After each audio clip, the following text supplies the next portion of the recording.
Miguel Adorati back here with the Cage Rage Podcast, and we're into another one of our Wage Rage segments. This one is on the MMA side, which means, of course, I'm joined by Devin Miller. Devin, how you doing? I'm doing good, Miguel. This is a pretty good card. A little bit better than I think last week's card was. Yep, and we're talking about the UFC in London on March 16th. The headline, obviously, is Jorge Masvidal taking on Darren Till. And that fight comes to us in the welterweight division over 5 rounds. A couple of pretty experienced guys. Masvidal, a lot of fights. Till coming off a world title fight. But let's go ahead and start at the other end of the card. We've got action in the middleweight division that sees John Phillips taking on Jack Marshman. This is the start of the ESPN Plus card that we will consider the main card here. So, Devin, how do you see this middleweight bout? Well, I don't have the odds in front of me when it comes to this fight, but when I look at this fight, this is kind of a win or go home type of fight between these two. You've got Marshman coming in with a 2-3 UFC record on a 2-fight skid, and you've got Phillips, who's actually winless in his UFC tenure so far, 0-2. And one thing that popped out at me when I looked at this fight is that out of the 21 wins that Phillips has, 17 of them were by first round finish. And so he's definitely got the power in his hands. Marshman is a very gritty guy. I think that he is probably going to be the more durable guy just from the fact that he has more experience getting out of the first round. And Marshman's actually done pretty good. I mean, he's been in there. 2 of his losses are to Antonio Carlos Jr. and to Thiago Santos. So he's lost to some really good guys. And I think his last fight, he lost to Carl Robertson, who's not a bad fighter either. But he does have a tendency of getting caught in slugfests, and he tends to get hit a lot. And what I've seen from Phillips is that he is a really good striker, has a lot of power, clearly, with all the first round finishes. And he struggled with some good wrestlers and some good grapplers, but I don't think he's going to have that much of an issue here when it comes to that. And I think that this is probably going to play out to be a striking match. And I think that is slightly favors Phillips, just due to the fact that I've noticed that Marshman doesn't extend his punches very well, and he tends to get hit a lot. So I'm gonna go with John Phillips in this fight. Okay. Now, just to be clear here, and I'm sorry about missing it at the very beginning, but Marshman is a minus 185 favorite with Phillips, the underdog at plus 160. So you're finding value in Phillips with his first round knockout power. Moving on to the welterweight bout in the another 3-round variety here. We've got another close bout as Danny Roberts takes on Claudio Silva. Silva the favorite in this one at minus 150. Roberts coming back at plus 130. How do you see this one? Well, Roberts is a little bit taller than Claudio Silva, and Roberts is actually coming in with a 5-2 UFC record. He's on a 2-fight win streak. Claudio Silva hasn't been very active in his UFC career. But he's 3-0. He's undefeated in it. He's 12-1 overall. Claudio's 36 years old. Roberts only 31. And the inactivity bothers me a little bit with Claudio Silva, but and his overall MMA game I don't think is as good as Danny Roberts. Danny Roberts is definitely a more diverse striker. He can grapple, he can strike. He's going to be the better striker here. But this is one of those fights where you've got one guy that's just world class in one aspect of the game, and Claudio Silva is one of these guys that's just, if he gets you in a bad position on the ground, he's going to be a nightmare to try to deal with. And when I see those type of fighters, I always look at it, is their opponent, even if their opponent is a more diverse fighter in the game, is he going to be able to deal with that one specific discipline well enough to keep the fight where he needs to keep the fight? And that Roberts is definitely going to have to try to keep this fight up, survive on the ground, which he does tend to do a pretty good job of.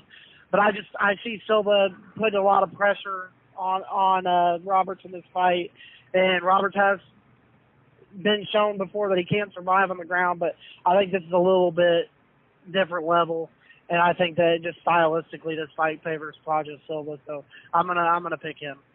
And heading on right down the line, we've got bantamweight action that sees Jose Alberto Quinones come in is a little bit of a underdog at plus 230 against Nathaniel Wood. Wood favored at minus 270. Give us the rundown down on this one. This fight, Quinones is a little bit taller than Wood, and Quinones is coming in on a 4-fight win streak. He's 4-1 in the UFC, only 9 fights overall, so he's actually got less fights overall than Nathaniel Wood does, even though Nathaniel Wood's only 2-0 in the UFC. He's only had 2 fights inside the octagon. He's on a 7-fight win streak overall, 15-3, only 25 years old. So these are 2 young, talented bantamweights. Both guys I've seen fight a couple times before. Very impressive, so I'm actually really looking forward to this fight. Both are, they're very crafty grapplers. They can wrestle. I think Wood has the power advantage, and he's going to be, I think, very motivated being at home in London, and I think he's a little bit more aggressive. But Quinones has the Mexican fighting spirit, so I think this is actually going to be a very good fight. I'm just going to favor the hometown boy. I think that he's on his way up, and I think Quinones does too, but I think the difference will be in the power, and I think they're going to neutralize each other in the grappling. So I think it's going to come down to a striking match, and I think Wood will land the harder shots and be a little bit more aggressive and a little bit more motivated with it being at home. And this is a long travel for Quinones to go from his hometown to all the way to London. So I'm going to go with Nathaniel Wood. Sometimes that first fight on the road after a long trip is an experience in and of itself, win or lose, So yep. Nathaniel Wood favored there, Nathaniel Wood the pick. Moving into the featured bouts, we got light heavyweight action. It sees Volkan Oezdemir taking on Dominick Reyes. Reyes, kind of a rising star in this division. This division also talked about as being really devoid of stars under John Jones, but Reyes, one of the shining spots, and he's a minus 260 favorite as he takes on the veteran Oezdemir. Oezdemir plus 220 underdog. Oezdemir, I believe, had a title shot at Cormier and is trying to work his way back, but I don't know that anybody wants to see him in the title picture anymore. How do you see this one? Well, when you got Oezdemir's coming in ranked number 6 in the division, only 29 years old. He's got a 3-2 UFC record, and he's lost his last 2 fights. This is a guy who they did kind of push really fast and a little too fast. He came in on short notice and fought OSP for his debut and won a decision over him. Looked really impressive with it. Then in his second fight, he fought Misha Serkinov and dropped him in like 20 seconds. First punch, landed behind the ear, dropped Serkinov, knocked him out. And then he fought Jimmy Manawa and knocked him out in like 35, 40 seconds. So he had a lot of hype behind him, and this division's been pretty thin for quite a while, so he ended up getting pushed in there with Cormier while Jones was out suspended when they had Cormier as the champion, and got ran over by Cormier, got finished the second round, and then they had him back against Anthony Smith, and he fought very similar against Anthony Smith that we've seen him before. A lot of power, very aggressive from the start. He was very aggressive against Daniel Cormier. But he seemed to fade pretty bad against Anthony Smith, and Anthony Smith ended up pulling off a third-round submission. And when you've got this division right now, you got Dominick Reyes coming in at number 8 ranked right now, 29 years old, 10-0 overall in MMA, 4-0 in the UFC. And with Anthony Smith just getting the title fight, Daniel Cormier's moved up to heavyweight, Gustafson's lost 2 fights to the champion, Anthony Smith just got beat. And you've got guys like Tyler Santos, former middleweight, moved up, and he's looking like he's the number 1 contender. This division's looking for young, new talent, and a lot of people are excited about Johnny Walker, and the other guy that is worth being excited for, maybe even more proven at this point as a potential title challenger for John Jones, is Dominick Reyes, who he's gotten some first-round knockouts and finishes on his record too. 3 first-round finishes, and then he also got a decision win in his last fight against OSP that he looked very good in. And what I've seen from Reyes is he's very fluid, very tall, fights very long. He's smart. He doesn't rush the finish. He slips in and out really well. He doesn't seem to make mistakes. I think this is going to be a showcase fight for him. As long as he doesn't get cracked by Oezdemir, who does have really good power, I think this is going to be a good fight for him, and I think this is going to propel Reyes into the top 5 of this division in a very thin division. So we could see Reyes maybe 1 fight away after this for a potential title fight. especially if he's really impressive.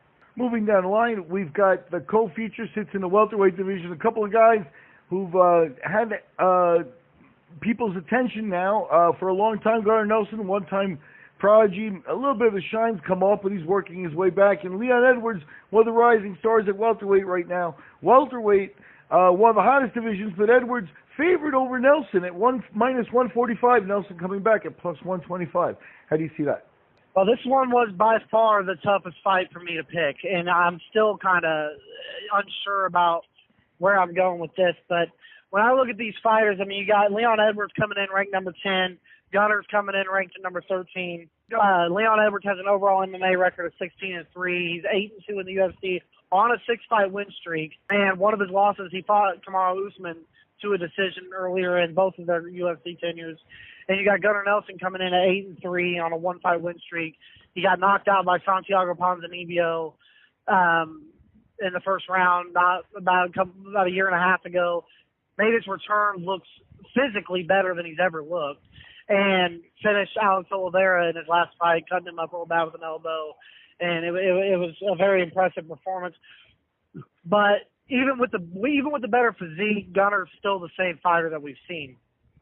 And this is another one of those type of fights where you've got one guy who's really good at one specific discipline, and you got another guy who's the better overall fighter, I think. I think Leon Rocky Edwards is the better overall MMA fighter than Gunnar.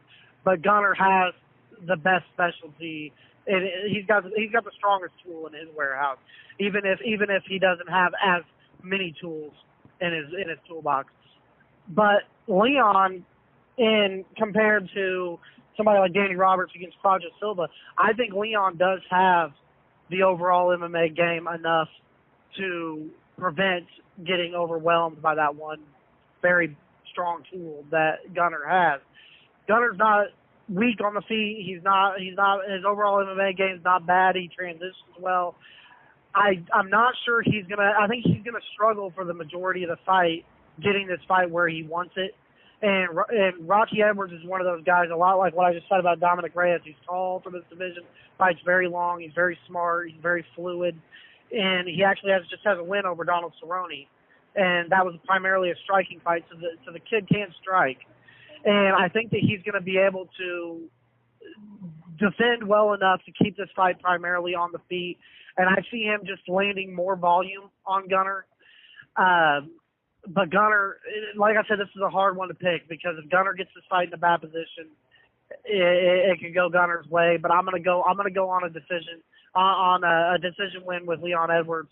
But I think this is going to be a very good fight. I think it's a very intriguing matchup, and I think it's a very pivotal matchup moving forward in a very stacked division.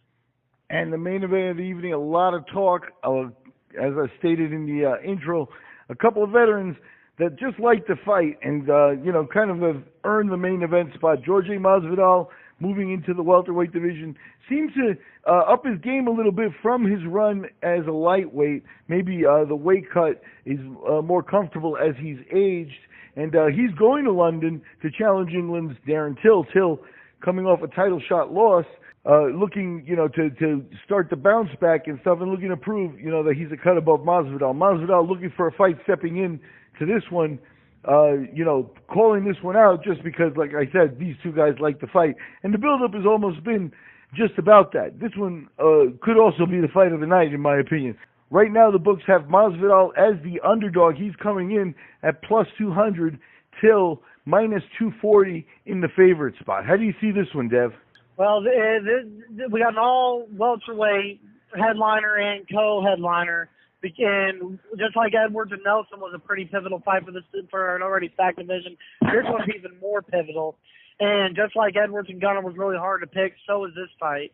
And this fight matches up very, very nice. And you got number 3 ranked Darren Till coming off a hard title fight loss. His first loss of his career against Tyron Woodley, first loss inside the octagon, going against a real fighter's fighter, a Robbie Lawler-style veteran that's been in there for years, multiple different weight classes against some of the best talent in the world, and Jorge Masvidal, coming in at the number 11th ranked, has 45 fights in his career, just a very, very tough fighter. I mean, I remember seeing him fighting in backyards and everything. I mean, he's Jorge Masvidal is nobody to ever take lightly.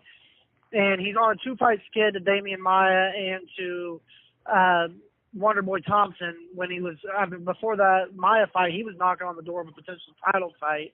Both these guys have first-round finishes of Donald Cerrone, and they're very good strikers. A lot of people think Jorge Masvidal might be the best boxer in MMA, especially the way he attacks the body, and he's very tight with his punches and a lot of power. Darren Till, very good Muay Thai, very good movement, and when I look at Darren Till, there's a couple factors. The first loss for a potential very top talent tends to make people better. They tend to come back better and more motivated. And he's in his hometown, and he's in London, and I think that's going to play a motive. I think there's going to be I see two motivations there for him to come out and perform well, and he's fighting a guy that is his style of fight. And Darren Till is somebody who could fight easily at middleweight, and Jorge Masvidal is somebody who's fought as low as lightweight. So he's going to be the bigger guy. He's going to be the longer guy.